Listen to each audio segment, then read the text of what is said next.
안녕하세요. 저는 38기 웹 이경민이고 오늘은 AI가 정말 이제 개발자를 대체할 수 있을까에 대해서 한번 얘기를 해보고 싶어서 나왔고요.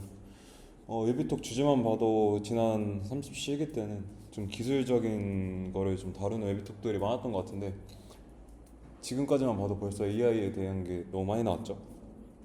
근데 저도 할 겁니다. 최근 이제 AI 기술, 이제 에이전트 발전 속도를 보면 진짜 무섭죠. 이게 이제 걱정이 아니라 이제 실제로 좀 이제 생각을 해보고 얘기를 해보고 싶어서 이 주제를 들고 왔고요. 이거에 대한 제 나름의 답과 이제 그 답을 바탕으로 이제 앞으로 우리는 뭘 해야 될까를 좀 가져와 봤습니다. 자, 세 가지 질문인데요. 이제 첫 번째는 AI는 정말 개발자를 대체하는가? 그럼 뭘 준비해야 되나? 그리고 이제 AI는 어떻게 우리는 활용해야 될까에 대해서 한번 나눠보고자 합니다. 잠시만요. 네. 먼저 첫 번째로는 이제 AI는 정말 개발자를 대체하는 겁니다. 최근에 이제 생성형 AI 이후로 이제 이런 작업들이 AI가 다 할 수 있게 됐어요. 이제 테스트 코드 막 이런 것도 이제 AI가 다 수행할 수 있는 영역이 됐고, 이런 변화 속에서 이제 많은 예비 개발자들이나 이제 현업을 하고 계신 분들이 같은 질문을 떠올리시는데, AI가 이제 결국에는 이제 나중에 갔을 때 이 속도로 계속 발전하면은 결국에는 우리가 대체되는 것이 아닐까라는 질문이 들 수밖에 없어요. 화면 구현이나 이제 API 연동, 그리고 컴포넌트, 테스트 코드 작성처럼 이제 프론트엔드의 원래 핵심 업무였던 것들이 이제 다 이제 AI가 수행할 수 있게 되기 때문에, 자동화되고 있기 때문에 이 질문은 이제 프론트엔드 개발자에는 더 다가올 수밖에 없죠. 그리고 제가 생각했던 게 왜 프론트엔드가 이제 더 영향을 받나를 생각해봤을 때, 프론트엔드는 좀 정형화된 작업들이 많습니다.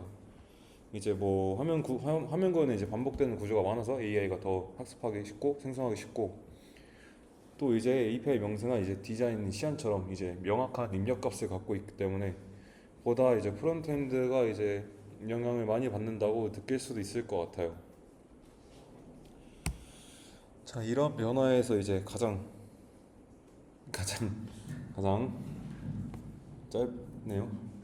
가장 좀 이제 크게 느꼈던 게 에이전트의 등장인데, 제가 20학번입니다. 20학번. 저 때는 말인데 진짜 저 때는 개발도 이제 진짜 코딩 다 하나하나 제가 직접 치고 뭐 알고리즘 문제 푸는데 막 이틀 걸리고 그랬던 시절이 있어요. 그 이후에 이제 GPT가 또 등장했죠. GPT는 어느 정도 수준이었냐? 질문하면 이제 그거에 대한 답변으로 코드를 던져주는 그런 형식이었습니다. 하지만 에이전트는 아예 다르죠. 목표를 받으면 스스로 판단하고 행동하고 이제 코드 구현까지 다 해줍니다. 예를 들어 이제 로그인 페이지를 구현해줘라고 요청을 하면은 이제 단순히 코드만 작성해주는 게 아니라 이제 컴포넌트를 생성하고 명세를 또 분석해주고 또 검증 로직도 추가해주고 이제 아까 말씀드렸던 테스트 코드까지 다 한 번에 작업을 해줍니다.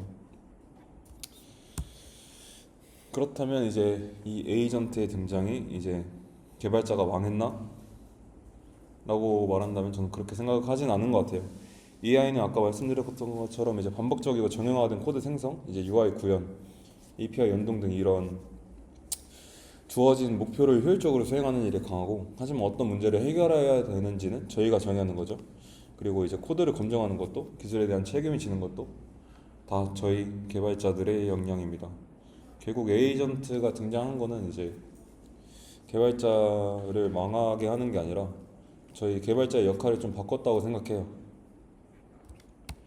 그리고 이제 막 이번에 좀 나왔던 그 뭐죠? 그 샌로그? 샌로그도 뭐 바이브 코딩으로 만들어졌다 하고 이제 이런 앱들도 많이 나오는데, 하지만 한계가 분명한 것 같아요. 그걸 쓰면서도 많이 느꼈고, 어떤 문제를 해결해야 하는지 정의를 하고 이제 사용자의 흐름과 불편을 파악하는 것, 그리고 유지 보수에 유리한 상태 관리를 구조를 설계하는 것, 이 서비스 방향성과 기술 선택에 대한 책임은 여전히 개발자한테 있습니다. 이제 제가 이 지점에서 이제 제가 좀 인상 깊게 들었고 아직도 이제 생각나는 말이 하나 있는데, 37기 때 저희가 웨비톡을 진행했었거든요. 이제 거기 대단하신 분들 정말 많이 왔고 그 분들한테 많은 의견을 들을 수 있었는데, 한 분한테 제가 이제 어떻게 사용하고 계시냐, AI를 지금 어떻게 사용하고 계시냐 라고 질문했을 때 질문에 대한 답변이 이거거든요. 내가 모르는 부분은 내가 직접 공부하고 이제 코드를 구현하고 내가 정확하게 알고 있는 부분에서만 AI를 사용한다 했습니다. 저는 솔직히 말하면 그때 이제 처음 개발을 시작한 지 별로 안 됐고 전 이거에 반대로 사용하고 있었어요. 제가 아는 부분은 제가 구현을 하고 제가 모르는 부분은 AI한테 맡겨놓고 제가 어느 정도 확인하는 식으로 사용을 했었습니다. 하지만 시간이 지나면서 이 말의 의미를 알게 되는데 모르는 분야에만 이제 AI를 적용하게 되면은 코드를 이게 왜 동작하는지 아니면 왜 이게 뭐가 잘못됐는지 원인을 파악하는 것도 굉장히 어려워지고 검증도 할 수가 없어요 저희가. 결국 AI가 만든 코드를 제대로 이해를 하려면 기본기가 중요하다고 생각합니다. 이 말을 바탕으로 이제 제 생각을 정리하면은 이제 AI를 의존하는 개발자가 없어지지 AI를 활용하는 개발자들은 붐이 될 것이다 라고 생각합니다. AI에 의존하게 되면은 이제 무조건적으로 다 수용하고 복붙하고 이런 사람들이 이제 없어지는 거지. 활용하는 개발자들은 AI를 좀 비판적으로 검토하고 왜 이런 구조가 나왔는지를 이제 이해하고 더 나은 방향을 이제 AI한테 제시도 할 수 있는 거죠. 그렇다면 우리는 무엇을 준비해야 하는가에 대해서 말해보겠습니다. 제가 강화해야 될 것 같은 핵심 역량은 다음과 같습니다. 도메인 이해 능력, 문제 정의 및 문제 해결 능력, 이제 기초 지식이죠. 브라우저와 리액트에 대한 깊은 이해, 설계 및 성능 최적화 능력, AI 활용 및 협업 능력. 이 5가지가 이제 제가 이 시대에서 살아남기 위해서 키워야 할 핵심 역량이라고 봅니다. 아마 지금 소프트를 하면서 개발을 하는 입장에서는 조금 안 와닿을 수도 있는데 첫 번째로는 이제 도메인 이해 능력입니다.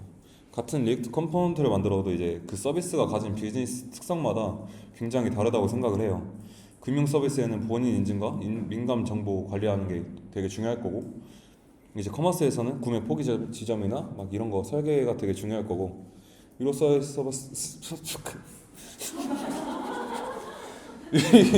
의료 서비스에서는 뭐 건강 관리 정보 이런 게 중요할 거예요. 네. 두 번째로는 이제 아까 말씀드렸던 해결보다는 문제 정의. 두 번째는 문제 정의와 이제 해결 능력인데 AI는 이제 주어진 목표를 효율적으로 수행할 수 있지만 어떤 문제를 해결하고 어떻게 수행해야 되는지 저희가 이제 이거 그냥 쓰지 말죠 이거. 어디까지 했죠 저? 네. 이제 프론트엔드 개발은 단순히 이제 UI를 구현하는 것이 아니라 이제 사용자가 어떤 흐름으로 이제 서비스를 이용하는지 파악하고 어떤 지점에서 불편함을 느끼는지 성능 병목은 이제 어디서 발생하는지 이런 거 다 확인을 해야 돼요. 그리고 이제 유지 보수에 어떻게 해야 유리한지도 이제 저희가 판단하면서 개발을 해야겠죠. 이 세 단계의 이제 사용자 흐름 파악, 병목 진단, 해결책 설계는 단순히 이제 AI한테 던져줘서 코드 생성하는 것만으로 이제 할 수가 없어요. 두 번째, 이거는 뭐 면접 핵심 지문이기도 하고 저희가 항상 이제 기본적으로 갖고 가는 지식이라 생각하는데 브라우저는 이제 HTML을 파싱해서 이제 돔을 생성하고 CSS도 마찬가지로 CSS 돔을 생성하고 그 이후에 렌더 트리를 구성한 다음에 레이아웃 그리고 페인트를 거쳐서 컴포짓 단계를 거치면서 화면을 그립니다. 이 과정을 이해하면 이제 페이지가 느려졌을 때 리액트가 느리다라고 이제 뭉퉁 그리는 대신에 이제 불필요한 리렌더링이 발생하는지 리플로우가 반복되는지 JS 실행이 메인 스레드를 맡고 있는지 이제 구체적으로 진단할 수 있다고 생각해요. 리액트와 리렌더링도 마찬가지로 유즈 메모나 유즈 컬백이 항상 정답은 아니라 리액트 프로파일러를 실제 병목으로 확인한 뒤에 이제 그 부분에서 성능 개선을 하면 된다고 생각합니다. 네 번째로는 이제 설계 및 성능 최적화 역량인데 이제 서버에서 받아온 데이터는 이제 텍스트 쿼리로 이제 검색 필더 같은 상태는 이제 URL 쿼리 스트링으로 이제 모달이나 토스트 같은 거는 클라이언트 상태로 이제 관리를 하게 되는데 이제 성능 최적화에서 가장 중요한 것은 이제 무작정 이제 기법을 적용하는 것이 아니라 뭐 예를 들어서 아 이거를 쓰면 좋다더라 해서 적용하는 것이 아니라 아까도 말씀드렸던 것처럼 이제 프로파일러를 활용해서 어느 부분에서 일어나는지 확인하고 이제 성능 최적화도 이제 적용하면 좋을 것 같아요. 그리고 이제 측정하고 이제 적용하는 것 끝이 아니라 측정하고 원인을 파악하고 개선하고 다시 측정하고 이 루프를 되게 반복하는 것이 중요하다고 생각해요. AI는 이제 최적화 방법을 제안할 수는 있는데 지금 이 서비스에서 무엇이 병목인지 찾고 해결책을 제시하는 것은 저희의 역할이라고 생각합니다. 두 번째, AI를 어떻게 활용하고 이거와 어떻게 협업을 할지인데요. 모든 걸 혼자 처리하는 것이 아니라 이제 저는 AI를 이제 소통하면서 사용하게 됩니다. 이제 이거를 협업의 과정으로 보는데 반복적인 작업일수록 이런 협업 능력은 더 강력해진다고 생각해요. 다만 이제 좋은 협업의 핵심은 결과를 일방적으로 받아들이는 게 아니라 얘가 말한 게 이제 맞나 검증하면서 이제 사용하는 것이 굉장히 중요하다고 생각하고 이게 준 결과가 에러 처리가 적절한지 그리고 상태가 잘 드러나는지 중복 요청이 없는지 또 응답 타입이 또 안전한지를 확인하면서 이제 피드백하는 과정이 되게 중요하다고 생각합니다. 그리고 기술을 선택했다면 그 이유를 스스로 설명할 수 있어야 또 이제 그럴 수 있어야 AI와 이제 협업 과정에서 이제 우리가 주도권을 가질 수 있다고 생각해요. 결국에 AI와 잘 협업하는 개발자는 이제 시간을 반복적인 작업에 이제 시간을 줄이고 우리는 생각하고 좀 사고하는 과정에 보다 더 시간을 투자해야 된다 생각합니다. 그래서 우리는 뭘 기억해야 할까? 그러니까 핵심을 요약하자면은 이제 아까 말씀드렸던 이제 5가지 핵심 역량 있죠. 이걸 저는 이제 키우려고 노력 많이 할 거고요. 여러분들도 이제 UI 구현 이런 것보다는 이제 나아갈 방향성에 대해서 좀 고민을 해보고 어떻게 사용하면 이제 내가 보다 더 취업 시장에서 살아남을 수 있을지를 생각해 보는 시간을 한번 가져봤으면 좋겠어요. 결국에 AI 시대에 이제 살아남는 개발자는 코드를 작성하는 사람이 아니라 문제를 해결하는 사람이다. 그러니까 문제를 정의하고 그 정의한 거에 대해서 이제 AI에 넘겨주면은 그 해결을 이제 AI와 같이 해나가는 방식으로 이제 AI를 사용하면 될 것 같다라는 게 제 생각이고요. 이제 그래서 프론트엔드 개발자 저는 망하지 않을 거라 생각하고 AI 시대에서도 계속 가치를 만들어 나갈 수 있을 거라 생각해요. 상황이 좀 많이 당황한 상황이 있어서 많이 절었는데 지금 시간 많이 지났네요. 이제 그만할게요. 감사합니다.